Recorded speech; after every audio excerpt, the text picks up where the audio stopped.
So now that the PS5 Pro has been officially announced, and we've seen some games running on it, and we're kind of getting the news about all this stuff. Honestly, what do you guys think? I mean, is it something worthwhile?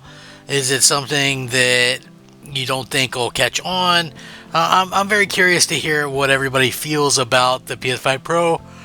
To me, this is pretty good news. I feel like the PS5 Pro was, something that Sony put quite a bit of thought into. And what more can you ask for? Honestly, there's not a whole hell of a lot more you can ask for. You have to be able to sit there and go, hey, you know what? They did a good job with this. I feel like this was definitely a step up from the PS4 Pro. And, it's something that, us as fans should really appreciate. I know, like, there's going to be Xbox fans that are going to hate on it regardless because that's what they do. But I'm curious to hear what you guys think. Anyway, let's go ahead and get started. It should be a fun video. I'm Crap Gamer. This is Crap Gamer Reviews, back with yet another video. Thank you so much for joining. I appreciate it. Slap that like button. I would appreciate that as well. It helps out the channel tremendously. If you guys could also like the video, would be awesome. And subscribe, because hey, that is going to be something pretty incredible. So when it comes to the PS5 Pro, a lot of us are kind of like, okay, well, how's that thing come about?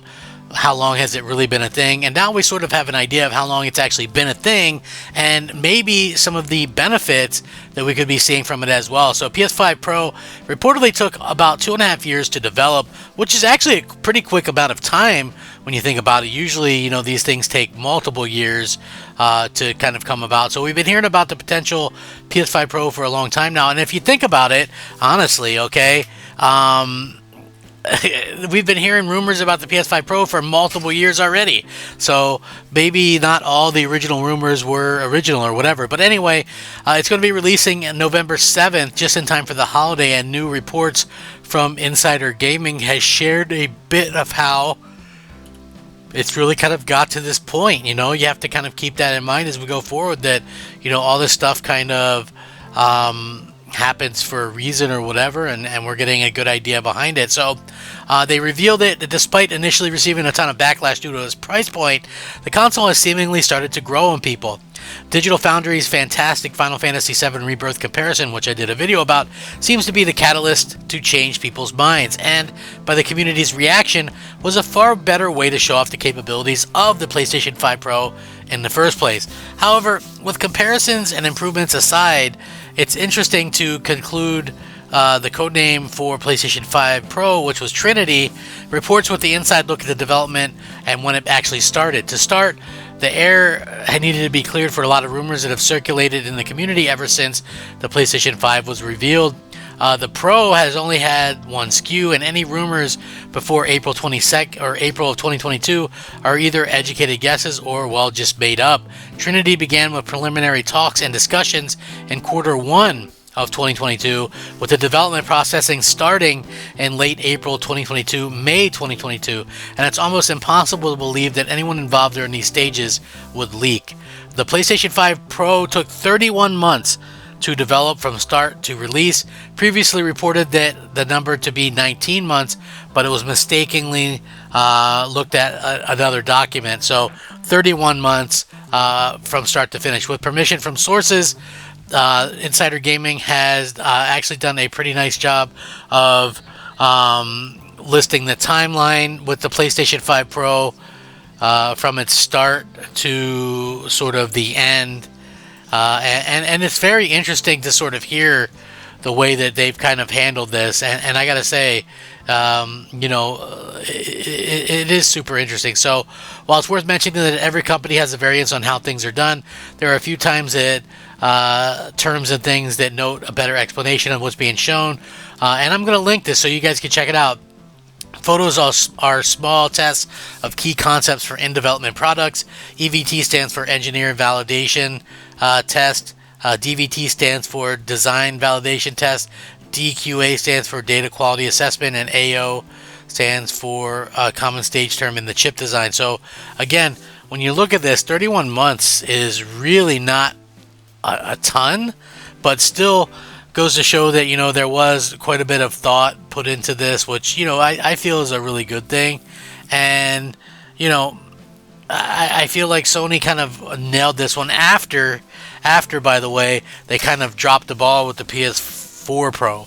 Like, I think the PS4 Pro was a little bit of a, a bit of a situation where it was a console that, people expected a little bit more out of, when the reality was they were just trying to help their VR situation.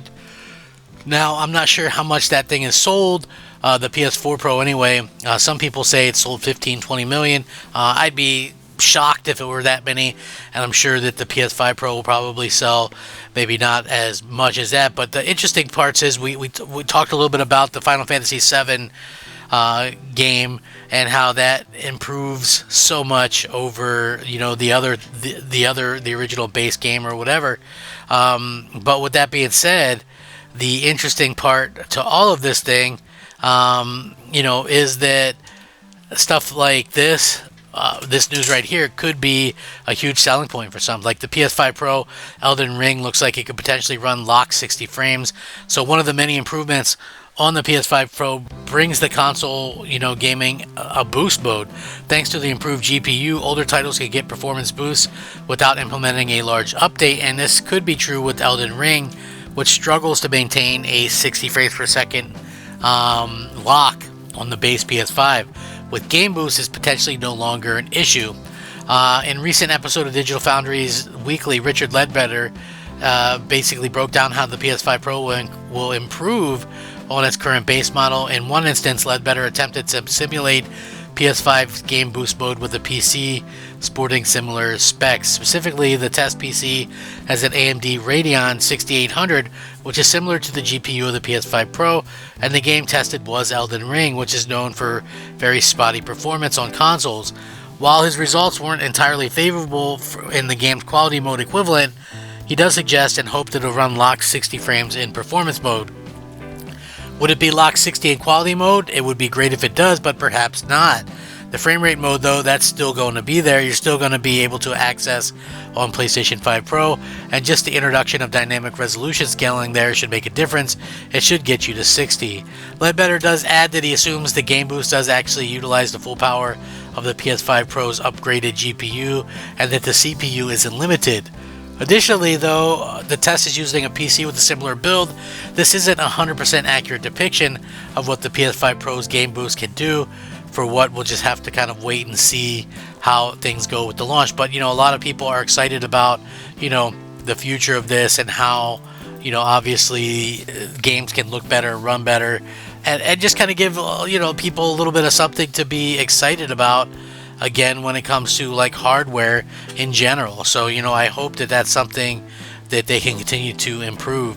I'm hoping for the best when it comes to the PlayStation 5 Pro, because I just feel like new hardware gets people excited, and we really need that, to be able to have gaming be what it needs to be. And I feel like that's something that we still kind of need to see, just as fans of gaming. It's like all too often, we kind of get complacent ourselves with stuff, and when you look at it and you kind of see how things have kind of come about, it's easy to understand why so many people are unhappy with like this generation of gaming, and that's kind of unfortunate to me, because I do feel like what's happening in the industry right now, a lot of it is self-inflicted, and I don't mean to sound like a dick with that, but it's just honest. A lot of that is very, very self-inflicted, and it does not shock me one bit that things are kind of going the way that they are. So, I honestly hope